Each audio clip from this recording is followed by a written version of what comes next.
People have long kept dogs for company and protection. Meanwhile, even though wolves look similar to our pets, they still remain predators that should be feared. This story happened in a small Siberian village where a lonely old woman lived. She didn't have a family, and all of her relatives and friends had died a long time ago. The woman was retired and kept a small farm. One day, hunters passed by her house. In a Russian village, you can safely knock on anyone's door and ask to take rest and have some tea at any time, day or night.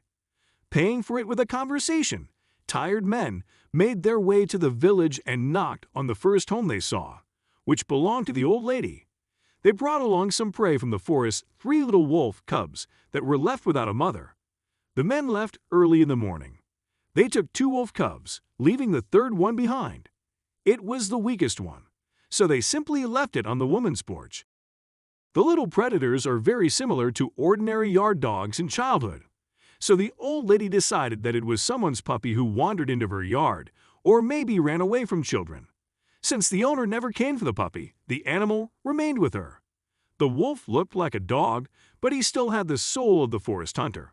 So he happily chased chickens and geese around the yard whenever he could. But the wolf loved and obeyed his owner, so he only chased the birds when she didn't see.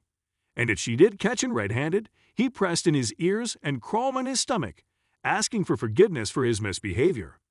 He lived in the courtyard during summers and spent the nights inside the house with the old lady during winters. Due to the fact that he didn't bark, but only growled, the woman named him Volchuk. At one point, rumors spread around the village that some criminals had escaped from prison and were now wandering in the taiga. So people began to lock their doors, and the news never reached her. Or maybe she simply didn't pay much attention to them. So one night, hearing someone knock on the door, the naive old woman let the unexpected guest come in, and they turned out to be the fugitive criminals. They came to the village in search of food and shelter. It turned out that having spotted the house on the outskirts of the village, the criminals spent some time surveilling the house.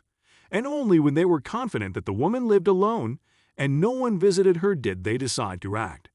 They thought they'd take care of the only witness and then be able to hide inside her house without no one ever seeing them. But fate had other plans. Volchok was waiting for them inside the house.